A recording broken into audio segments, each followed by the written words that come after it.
आइए इस खूबसूरत तकरीब में अब मैं गुजारिश करूंगा राहत साहब से, राजेश रेड्डी साहब से, जनाब शकील आजमी साहब से और इस किताब के तख्लीक़कार, इस किताब के शायर, इस किताब के मुसन्निफ, इस किताब के लिखने वाले डॉक्टर गणेश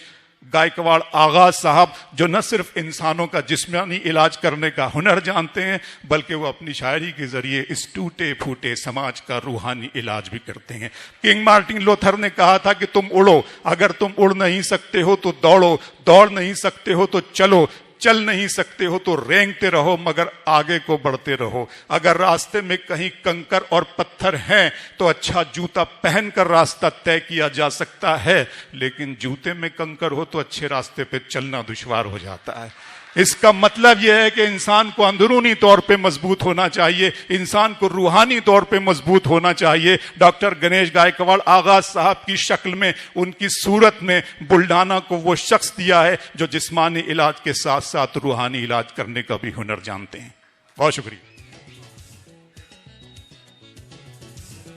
हम चाहते हैं कि इस वक्त इस किताब की जो